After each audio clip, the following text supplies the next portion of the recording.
नमस्कार दोस्तों, एक बार फिर से आपका स्वागत है हमारे इस यूट्यूब चैनल प्रिपरेशन अड्डा पर। आज के इस वीडियो में हम आप लोगों को बताने वाले हैं कि स्टेट बैंक ऑफ इंडिया द्वारा जो junior associate customer support and sales की वैकेंसी निकाली गई है, उसके लिए आप ऑनलाइन आवेदन कैसे दे सकते हैं घर बैठे हुए। हालांकि उससे पहले हमारे सामने उसकी नोटिफिकेशन की पीडीएफ है, इसमें से जो मेन की पॉइंट्स हैं उसकी हम लोग जानकारी ले लेते हैं। इसके बाद हम लोग इसके step by step apply process को समझेंगे। तो ये जो वैकेंसी है स्टेट बैंक ऑफ इंडिया द्वारा निकाली गई है, पोस्ट का नाम junior associate customer support and sales है। इसकी जो ऑनलाइन एप्लीकेशन डेट है और फी पेमेंट करने की डेट है, ये 11 अगस्त 2026 से ऑलरेडी स्टार्ट हो चुकी है और 21 अगस्त 2026 तक ये चलने वाली है। यहाँ पे जो है कहा जा रहा है कि जो प्रीलिमिनरी एग्जाम है इसका सितंबर मंथ में होने का चांस है और जो मेन एग्जामिनेशन है वो नवंबर 2026 तक होने का चांस है। ठीक है, अच्छा यहाँ पे देखिए सर्कल वाइज, स्टेट वाइज और लैंग्वेज वाइज, यहाँ कैटेगरी वाइज वैकेंसी की जो टोटल डिटेल्स है यहाँ पे दे दी गई है। आप लोग एक बार अपने सर्कल के अकॉर्डिंग, यानी जिस भी सर्कल से फिल करना चाहते हैं उसको आप लोग यहाँ पे देख लें। ठीक, इसके बाद यहाँ पे एलिजिबिलिटी क्राइटेरिया की बात करें तो एज लिमिट जो है इसकी 1 अप्रैल 2026 तक जो मिनिमम एज है वो 20 साल होनी चाहिए और मैक्सिमम एज 28 साल होनी चाहिए अगर आप ईडब्ल्यूएस या फिर अनरिजर्व कैटेगरी से फिल करते हैं तो। ठीक है, कैंडिडेट 2/4/1998 यानी 2 अप्रैल 1998 से पहले का जन्म नहीं होना चाहिए और 1 अप्रैल 2006 से बाद का जन्म नहीं होना चाहिए। अगर आप रिजर्व कैटेगरी से बिलोंग करते हैं जैसे OBC, SC, ST, person with disability, PWD ex serviceman, disabled x serviceman, अगर आप रिजर्व कैटेगरी से बिलोंग करते हैं तो आपको जो भी सेंट्रल गवर्नमेंट की एज रिलैक्सेशन पॉलिसी है उसके अकॉर्डिंग आपको एज रिलैक्सेशन दिया जाएगा। अब एसेंशियल एकेडमिक क्वालिफिकेशन की बात करें तो आप किसी भी स्ट्रीम में किसी भी रिकॉग्नाइज्ड इंस्टीट्यूट से यानी किसी भी रिकॉग्नाइज्ड यूनिवर्सिटी से आप अगर आप ग्रेजुएट हैं तो आप जो है इसके लिए अप्लाई कर सकते हैं। या फिर आपकी जो डेट ऑफ पासिंग 31/12/2026 यानी अगर 31/12/2026 तक अगर आपकी डिग्री आपके हाथ में चली आती है तो भी आप इसके लिए अप्लाई कर सकते हैं, यानी सिंपल ग्रेजुएशन चाहिए। ठीक है, किसी भी रिकॉग्नाइज्ड यूनिवर्सिटी से। अब यहाँ पे सिलेक्शन प्रोसीजर की बात करें तो यहाँ पे कहा गया है कि सिलेक्शन प्रोसीजर जो है ऑनलाइन टेस्ट होगा जिसमें कि प्रीलिमिनरी और मेन एग्जामिनेशन होगा और इसके बाद आपका लोकल लैंग्वेज टेस्ट होगा, यानी जिस भी स्टेट से आप फील करते हैं उस स्टेट का जो लोकल लैंग्वेज है वो आपका टेस्ट, उसमें आपको मतलब पास करना होगा, यानी उसका टेस्ट देना होगा। तो फेज 1 प्रीलिमिनरी एग्जामिनेशन होगा जिसमें 100 क्वेश्चन 100 मार्क्स के लिए रहेंगे। यहाँ पे उसकी जानकारी दे दी गई है। 3 सेक्शन में क्वेश्चन रहेंगे, English language, numerical ability, reasoning ability. ठीक है, टोटल 100 मार्क्स के क्वेश्चन और 100 क्वेश्चन रहेंगे। ठीक है, इसके लिए जो टाइम है 20-20 मिनट करके सेक्शनल वाइज टाइम मिलेगा, तीनों के लिए आपको 1 घंटे का टाइम मिलने वाला है। ठीक है, मेन एग्जामिनेशन यानी फेज 2 की बात करें, अगर आप प्रीलिमिनरी क्वालिफाई कर जाते हैं तो आपको मेन एग्जामिनेशन में अपीयर होना है। टोटल 4 सेक्शन, 190 क्वेश्चन, 200 मार्क्स के। ठीक है, टोटल जो टाइम है सेक्शनल वाइज टाइम मिलेगा 2 घंटा 40 मिनट टोटल टाइम आपको मिलेगा। ठीक है, अब यहाँ पे हर एक स्टेट या फिर यूनियन टेरिटरी में जिस भी लैंग्वेज में एग्जाम होगा वो आपको यहाँ पे नजर आ जाएगा। तो इंग्लिश और हिंदी हर एक स्टेट और यूनियन टेरिटरी में कंपलसरी है।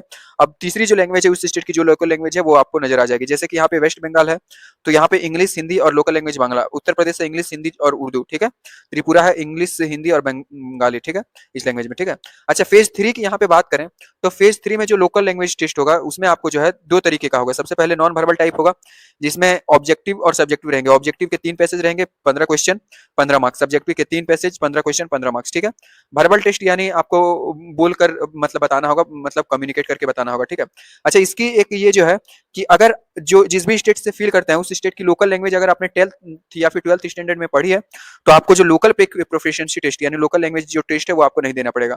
अगर आपने उस स्टेट की लोकल लैंग्वेज 10th या 12th लेवल पर नहीं पढ़ी है तो आपको यहाँ पे देना होगा। ठीक है, अच्छा एप्लीकेशन फी की बात करें तो यहाँ पे SC, ST, person with disable, ex serviceman, ठीक है, इन सभी के लिए 1 भी रुपए का एप्लीकेशन फी नहीं लगने वाला। नील, जनरल, ओबीसी, ईडब्ल्यूएस कैंडिडेट उनके लिए 750 रुपए का जो है पेमेंट लगने वाला है। अब यहाँ पे हर एक स्टेट में जो टेंटेटिव सेंटर की लिस्ट है वो आपको यहाँ पे दे दी गई है, यानी जिस स्टेट से भी फील करते हैं। अगर आप उत्तर प्रदेश से फील करते हैं तो उत्तर प्रदेश में जिस जिस शहर में इसकी ऑनलाइन एग्जाम होने की संभावना है, यानी प्री और मेन दोनों एग्जाम होने की संभावना है, वो उसकी लिस्ट यहाँ पे दे दी गई है। तो आप लोग एक बार अच्छे तरीके से चेकआउट कर लें। ठीक है, इसके बाद यहाँ पे गाइडलाइन दे दी गई है कि photograph, signature, left thumb impression, hand written declaration, इन सबको अपलोड करने की जो ये है मतलब गाइडलाइन है वो क्या रहने वाली है। तो इसको तो मैं पूरे डिटेल से मतलब जब मैं एप्लीकेशन फिल करूंगा तब मैं आपको बताऊंगा। तो ये मेन की पॉइंट्स की जानकारी थी। अगर आपको और भी डिटेल्ड जानकारी चाहिए तो आपको मैं वीडियो के डिस्क्रिप्शन में डाल दूंगा, आप वहां से डाउनलोड करके एक बार अच्छे तरीके से रीड आउट चेकआउट कर लें। इसके बाद अप्लाई करने की लिंक भी मैं वीडियो के डिस्क्रिप्शन में डाल दूंगा। जैसे ही आप उस लिंक पर क्लिक करेंगे आप सीधे इस वाले वेबसाइट पर रिडायरेक्ट हो जाएंगे। यहाँ पर जो सबसे पहले आपको click here for new registration वाला बटन नजर आ रहा है, इस पर क्लिक करना है। आपके सामने जो बेसिक इन्फॉर्मेशन की फॉर्म है वो ओपन हो जाएगी। तो यहाँ पे सबसे पहले आपको कैंडिडेट का जो भी फर्स्ट नेम है, कैंडिडेट का फर्स्ट नेम यहाँ पे डालना है। दोबारा से कैंडिडेट का फर्स्ट नेम को यहाँ पे कंफर्म करना है। ठीक है, कैंडिडेट का मिडिल नेम को यहाँ पे डालना है, दोबारा से मिडिल नेम को कंफर्म करना है। लास्ट नेम को यहाँ पे डालना है, लास्ट नेम को दोबारा से कंफर्म यहाँ पे करना है। अगर मिडिल नेम और लास्ट नेम नहीं है तो सिर्फ कैंडिडेट अपना फर्स्ट नेम दे। थोड़ा सा नीचे स्क्रॉल डाउन करना है। कैंडिडेट का जो भी एक्टिव मोबाइल नंबर है वो एक्टिव मोबाइल नंबर यहाँ पे फिल करना है। मोबाइल नंबर को दोबारा से यहाँ पे डालकर कंफर्म करना है। अगर कोई दूसरा अल्टरनेट मोबाइल नंबर है तो कैंडिडेट अपना अल्टरनेट मोबाइल नंबर यहाँ पे डाल सकते हैं। इसके बाद यहाँ पे कैंडिडेट की ईमेल आईडी डालनी है। लीजिए कैंडिडेट की जो ईमेल ईमेल आईडी है google@gmail.com है। तो यहाँ पे सिर्फ कैंडिडेट को गूगल लिखना है, @ यहाँ पे ऑलरेडी मेंशन होगा और यहाँ से डोमेन चूज कर लेना है, Gmail, Hotmail, Rediffmail, Yahoo mail जो भी है चूज कर लेना है। यहाँ पे पूरी ईमेल आईडी को लिखनी है, यानी google@gmail.com इस तरीके से लिखनी है। इसके बाद ये जो सिक्योरिटी कोड है, इस सिक्योरिटी कोड को यहाँ पे फिल करना है और फिर सेव एंड नेक्स्ट वाले बटन पर क्लिक करना है। सेव एंड नेक्स्ट वाले बटन पर क्लिक करने के बाद अब हम ओटीपी वेरिफिकेशन वाले सेक्शन में चले आएंगे। यहाँ पर हमारा मोबाइल नंबर हमें नजर आ जाएगा, यहाँ पर ईमेल आईडी। तो सबसे पहले इस कैप्चा को यहाँ पे फिल करना है सिक्योरिटी कोड वाले बॉक्स में। इसके बाद सबसे पहले मोबाइल नंबर वाले सेंड ओटीपी वाले बटन पर हमें यहाँ पे क्लिक करना है। तो मोबाइल नंबर वाले सेंड ओटीपी वाले बटन पर जैसे ही क्लिक करते हैं तो आपके मोबाइल नंबर पर एक 6 डिजिट का ओटीपी रिसीव हो जाता है। उस ओटीपी को आपको यहाँ पे फिल करना है और फिर वेरीफाई ओटीपी वाले बटन पर क्लिक करना है। दोबारा से ये जो सिक्योरिटी कोड है यहाँ पे फिल करना है। अब की बार ये जो ईमेल आईडी है उसके सेंड ओटीपी वाले बटन पर क्लिक करना है और जो ईमेल पर 6 डिजिट की ओटीपी रिसीव होगी उस ओटीपी को फिल करके वेरीफाई करवा लेना है और इसके बाद फिर नेक्स्ट वाले बटन पर क्लिक करना है। तो नेक्स्ट वाले बटन पर क्लिक करने के बाद ही हमारा जो रजिस्ट्रेशन है वो सक्सेसफुली कंप्लीट हो चुका है। हमारा रजिस्ट्रेशन नंबर हमें यहाँ पे और पासवर्ड हमें यहाँ पे दिख जाएगा। हमारा रजिस्ट्रेशन नंबर और पासवर्ड हमारे मोबाइल नंबर और हमारे ईमेल आईडी पर भी हमें सेंड कर दिया जाएगा। अगर हम इस फॉर्म को अभी करंट में कंप्लीट नहीं कर पाए तो इन फ्यूचर में जो है मतलब कभी भी हम यहाँ पे इस रजिस्ट्रेशन नंबर और पासवर्ड को डाल के लॉगिन करके अपने फॉर्म को हम कंप्लीट कर सकते हैं। ठीक है, इसके बाद थोड़ा सा नीचे स्क्रॉल डाउन करेंगे। अब यहाँ पे जो है हमें स्कैन फोटोग्राफ अपलोड करने को कही गई है कैंडिडेट की। ठीक है, तो सबसे पहले उसकी जो गाइडलाइंस है यहाँ पे guideline for scanning the photograph इस वाले लिंक पर क्लिक करेंगे। यहाँ पे जो है हम मतलब पूरी गाइडलाइंस, हैंड रिटन डिक्लेरेशन की गाइडलाइन, फोटोग्राफ की गाइडलाइन, ठीक है, सिग्नेचर की गाइडलाइन, फोटो कैप्चर करने की गाइडलाइन सबकी आ गई है। जैसे signature, left thumb impression and hand written declaration. यहाँ पे कहा गया कि सिग्नेचर ब्लैंक इंक पेन से होने चाहिए, डायमेंशन यहाँ पे बता दी गई है, फाइल की साइज बता दी गई है। ठीक है, और कहा गया कि 20 केबी से ज्यादा नहीं होनी चाहिए। ठीक है, ठीक उसी तरीके से तो left thumb impression JPG format में होनी चाहिए, डायमेंशन बता दी गई है, यहाँ पे फाइल साइज बता दी गई है। राइट डिक्लेरेशन की जो है इंग्लिश में यहाँ पे लिखनी है, डायमेंशन बता दी गई है, फाइल साइज यहाँ पे बता दी गई है। ठीक है, इसके बाद यहाँ पे देखिए हैंड रिटन डिक्लेरेशन, सबसे पहले ही यहाँ पे हैंड रिटन डिक्लेरेशन बता दी गई है कि ये क्या करना है, तो इसके बारे में हम लोग बाद में जानकारी लेंगे। ठीक है, दोबारा से हम यहीं पे आते हैं। तो सबसे पहले recent passport size photo upload करेंगे, बैकग्राउंड व्हाइट होना चाहिए। फोटो को अपलोड करने के बाद इस वाले बटन को हमें यहाँ पे चेक करना है। इसके बाद कैप्चर फोटो, हमें लाइव फोटो भी अपलोड करनी होगी।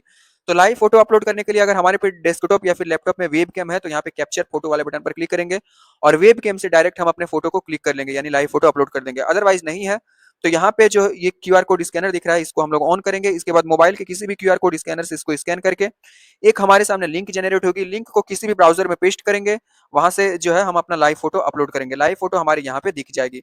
इसके बाद यहाँ पे इस बॉक्स को भी हमें कंफर्म करके चेक कर लेना है। इसके बाद यहाँ पे कैंडिडेट का जो भी सिग्नेचर है वो यहाँ पे ब्राउज वाले फाइल पर क्लिक करके हमें अपलोड करना है। इन सारी चीजों को करने के बाद यहाँ भी कंफर्म करना है। इसके बाद नेक्स्ट वाले बटन पर हमें क्लिक करना है। फोटो एंड सिग्नेचर को अपलोड करने के बाद जैसे ही नेक्स्ट वाले बटन पर क्लिक करते हैं अब हम यहाँ पे बेसिक डिटेल्स वाले सेक्शन में चले आए हैं। अब यहाँ पे जिस भी सर्कल से हम फिल करना चाहते हैं सबसे पहले सर्कल को चूज कर लेंगे। सर्कल को चूज करने के बाद उस सर्कल के भीतर जितने भी स्टेट आते हैं वो आपके सामने चले आएंगे। तो जिस भी स्टेट से आप फिल करना चाहते हैं वो आप चूज कर लेंगे। इसके बाद local language for local proficiency test, तो उस स्टेट के भीतर जो भी लोकल लैंग्वेज चलती है, जैसे मैंने वेस्ट बंगाल चूज किया है तो बंगाली और नेपाली यहाँ पे आ रही है, तो जिस भी लैंग्वेज में हम लोकल प्रोफिशिएंसी टेस्ट देना चाहते हैं उसको चूज कर लेंगे। इसके बाद यहाँ पे पूछा जा रहा है कि do you have 10th 12th standard marks certificate evidencing having studies specified opted local language, यानी हमारे 10th और 12th के सर्टिफिकेट में ऐसा मेंशन है कि हमने जो है 10th या फिर 12th लेवल में वहाँ की जो इस स्टेट की जो लोकल लैंग्वेज है वो हमने पढ़ी है। अगर हम येस करते हैं तो हमें जो लोकल लैंग्वेज टेस्ट है वो नहीं देना होगा। अगर हम नो करते हैं तो हमें लोकल लैंग्वेज टेस्ट यानी लैंग्वेज प्रोफिशिएंसी टेस्ट देना होगा। यहाँ पे पूछा जा रहा है are you trained apprentice of SBI, यानी हमने एसबीआई में किसी भी तरीके का अप्रेंटिस किया हुआ है। अगर किया हुआ है तो येस करेंगे। यहाँ पे जो है हम स्टार्ट डेट डालेंगे और यहाँ पे एंड डेट डालेंगे। ठीक है, इसके बाद यहाँ पे एचआरएमएस आईडी जो कि अप्रेंटिसशिप एसबीआई में हमने किया है उसकी एचआरएमएस आईडी जो है वो हमें यहाँ पे डालनी है। ठीक है, इसके बाद अगर हमने नहीं किया है अप्रेंटिसशिप एसबीआई में तो हम यहाँ पे नो वाले बटन पर क्लिक करेंगे, ये सारे ऑप्शन ऑटोमेटिक लॉक हो जाएंगे। अब यहाँ पे पूछा जा रहा है are you a person with benchmark disability of 40% and above, यानी अगर हम 40% से ज्यादा पीडब्ल्यूडी कैंडिडेट है तो यस करेंगे। यहाँ पे टाइप ऑफ डिसेबिलिटी चूज करेंगे, फिर ओके करेंगे। ठीक है, इसके बाद यहाँ पे सब टाइप चूज करेंगे जो भी सब टाइप है। ठीक है, इन सारी चीजों को चूज करने के बाद थोड़ा सा नीचे स्क्रॉल डाउन करेंगे। अच्छा, अगर हम पीडब्ल्यूडी कैंडिडेट नहीं है तो यहाँ पे हम सिंपली नो वाले बटन पर क्लिक करेंगे, ये सारी चीजें ऑटोमेटिक लॉक। अब थोड़ा सा नीचे स्क्रॉल डाउन करेंगे, यहाँ पे कुछ क्वेश्चन पूछे गए हैं, हालांकि ये सारे क्वेश्चन ऑफ है। अगर हम इसको यस करते तो ये सारे ऑप्शन हमें ऑन होते हुए मिलते हैं। यहाँ पे पूछा जा रहा है कि whether your dominate hand is affected, यानी हम जिस हाथ से लिखते हैं वो अफेक्टेड है। अगर है तो यस चाहिए, फिर किसी भी तरीके का टाइम में कंपेंसेटरी चाहिए यानी छूट चाहिए, लिखावट में छूट चाहिए कि कोई हमारे बदले एग्जाम दे दे, तो हम यहाँ पे जो है इसको इन सारी चीजों को एक एक करके पढ़ते हुए यहाँ पे चेक करेंगे अगर किसी भी तरीके की स्क्राइब चाहिए तो। अगर किसी भी तरीके की राइटिंग स्क्राइब नहीं है तो यहाँ पे नो करेंगे और ईपीडब्ल्यूडी वाले को भी यहाँ पे नो करेंगे।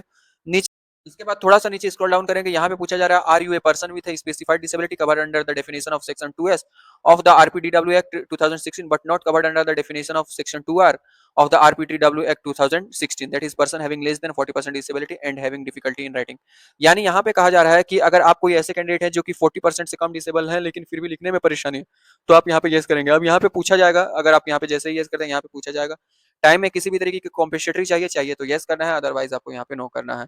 ठीक है, इसके बाद यहाँ पे पूछा जा रहा है कि are you a person with specified disability covered under definition of section 2S of the RPDW act 2016 but not covered under the definition of section 2R of the RPW act 2016।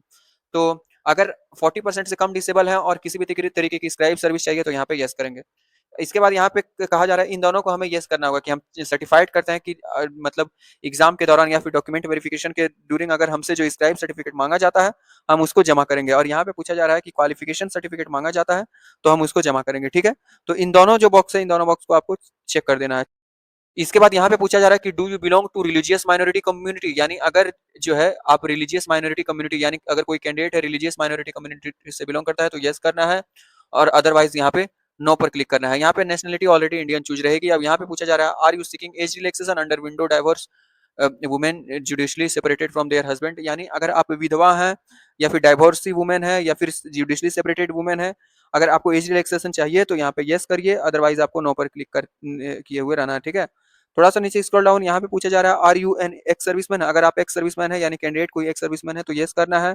और इसके बाद यहाँ पे पूछ रहा है कि जो एक्स सर्विसमैन है आप डिसेबल्ड एक्स सर्विसमैन है, अगर डिसेबल्ड एक्स सर्विसमैन है तो भी यस करना है, अगर नहीं है तो यहाँ पे नो वाले बटन पर क्लिक करना है।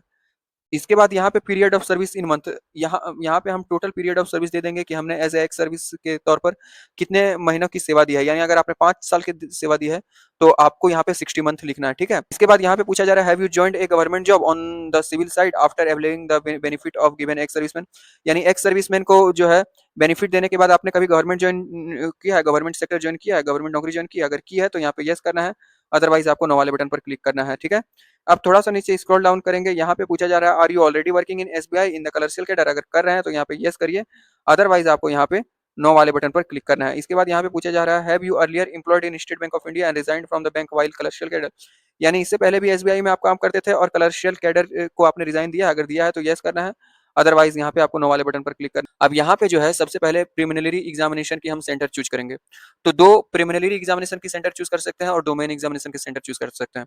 तो प्रिलिमिनरी एग्जामिनेशन के लिए जिस भी स्टेट में सेंटर चाहते हैं उस स्टेट को चूज करेंगे, स्टेट कोड चला आएगा। अब यहाँ पे उस स्टेट के भीतर जो भी टेंटेटिव सेंटर होंगे वो हमें यहाँ पे दिख जाएगा, चूज कर लेंगे। ठीक उसी तरीके से अगर यहाँ पे हम दूसरा स्टेट चूज कर लेंगे और प्रिलिमिनरी एग्जामिनेशन सेंटर यहाँ पे हम चूज कर लेंगे। ठीक है, इसके बाद मेन एग्जामिनेशन के लिए भी सेम काम हमें करना है, यहाँ पे स्टेट चूज कर लेना है, स्टेट कोड चला आएगा। अब मेन एग्जामिनेशन की जो सेंटर है हम वो यहाँ वहाँ पे चूज कर लेंगे। यहाँ पे कहा जा रहा है कि I intend to bring the following ID when appearing for the examination I confirm, यानी जब हम यहाँ पे इसको कंफर्म कर देते हैं, यस करते हैं, तो यहाँ पे हमें एक आईडी प्रूफ मिलेगा। इस सारे आईडी प्रूफ में से जो भी हम चूज करेंगे, अगर हम आधार कार्ड चूज करते हैं तो यहाँ पे इस आईडी प्रूफ का नंबर हमें डालना है, और यहाँ पे हमने चेक इसलिए किया हुआ है कि हम एग्जामिनेशन सेंटर पर अपने आधार कार्ड को ही ले जाएंगे। अगर यहाँ से हम वोटर कार्ड चूज करते हैं तो वोटर कार्ड का नंबर देना होगा, और हमें यहाँ पे कंफर्म किया हुआ है कि वोटर कार्ड को हम एग्जामिनेशन सेंटर पर लेकर के जाएंगे। ठीक है, तो आप लोग एक बार इसको देख लें। अब थोड़ा सा नीचे स्क्रॉल डाउन करेंगे, यहाँ पे कहा जा रहा है kindly indicate medium of paper in preliminary and main examination how you would like to paper to be present you, यानी जो भी भाषा में आप एग्जामिनेशन देना चाहते हैं, जिस भी मतलब कैडर से, जिस भी सर्कल से आपने फील किया है, जिस भी स्टेट से फील किया है, तो उस स्टेट की जो भी लोकल लैंग्वेज है, जिस भी भाषा में आप देना चाहते हैं आप उसको यहाँ से चूज कर लेंगे। थोड़ा सा नीचे स्क्रॉल डाउन करेंगे, आप पर्सनल डिटेल्स वाले सेक्शन में चले आए हैं। यहाँ पे सबसे पहले कैंडिडेट का date of birth day month year के फॉर्म में चूज कर लेना है। 1 अप्रैल 2026 तक जो भी कैंडिडेट की डेट ऑफ बर्थ होगी वो यहाँ पे नजर आ जाएगी। अब यहाँ पे कैंडिडेट का जो जेंडर है, जेंडर को यहाँ पे हम लोग चूज कर लेंगे, मेल फीमेल ट्रांसजेंडर जो भी है। कैंडिडेट का कोई अगर जुड़वा भाई या बहन है तो यहाँ पे यस करना है, जुड़वा भाई या बहन की जो जेंडर है वो क्या है वो यहाँ से चूज कर लेनी है, जुड़वा भाई बहन का यहाँ पे नाम दे देना है। ठीक है, अगर नहीं है तो जुड़वा भाई या बहन तो नो करना है। कैंडिडेट की मैरिटल स्टेटस यहाँ पे अनमैरिड, मैरिड, विडोअर, डाइवर्स जो भी है वो यहाँ पे चूज कर लेनी है। ठीक है, इसके बाद थोड़ा सा नीचे स्क्रॉल डाउन करना है, यहाँ पे कैंडिडेट का आधार कार्ड का नंबर डालना है। इसके बाद कॉन्सेंट टू आधार वेरिफिकेशन यहाँ पे यस करना है कि हम सहमति दे रहे हैं आधार वेरिफिकेशन के लिए। कैंडिडेट के फादर का फर्स्ट नेम यहाँ पे फर्स्ट नेम वाले कॉलम में डालना है, मिडिल नेम वाले कॉलम में, लास्ट नेम वाले कॉलम में। कैंडिडेट के माता का नाम यानी माँ का नाम फर्स्ट नेम वाले कॉलम में, यहाँ पे mother first name, middle name वाले कॉलम में मिडिल नेम, लास्ट नेम वाले कॉलम में लास्ट नेम। ठीक है, अगर कैंडिडेट मैरिड चूज करता तो यहाँ पे कैंडिडेट के अपने स्पाउस यानी पति या फिर पत्नी का नाम, मिडिल नेम और लास्ट नेम देना पड़ता। नीचे स्क्रॉल डाउन करेंगे, अब यहाँ पे कॉरेस्पॉन्डेंस एड्रेस के लिए कहा जा रहा है, तो कैंडिडेट की जो भी कॉरेस्पॉन्डेंस एड्रेस है, कॉरेस्पॉन्डेंस एड्रेस मतलब जो भी प्रेजेंट एड्रेस है जिस पर कम्युनिकेट कर सकते हैं रिक्वायरमेंट बॉडी, तो यहाँ पे देंगे एड्रेस लाइन 1 यहाँ पे, एड्रेस लाइन 2, एड्रेस लाइन 3। अब डिस्ट्रिक्ट को यहाँ पे टाइप कर देंगे। इसके बाद जो इस भी स्टेट में हमारा कॉरेस्पॉन्डेंस एड्रेस है करंट में, यहाँ पे हम चूज कर लेंगे। यहाँ पे पिन कोड नंबर जो भी नियरेस्ट पोस्ट ऑफिस का पिन कोड है वो हम यहाँ पे दे देंगे। अब थोड़ा सा नीचे स्क्रॉल डाउन करेंगे, यहाँ पे परमानेंट एड्रेस के बारे में पूछा जा रहा है, तो कैंडिडेट का जो कॉरेस्पॉन्डेंस एड्रेस और परमानेंट एड्रेस सेम है तो इस बॉक्स को चेक कर देंगे, जिससे कि कॉरेस्पॉन्डेंस एड्रेस यहाँ पे ऑटो फिल हो जाएगा।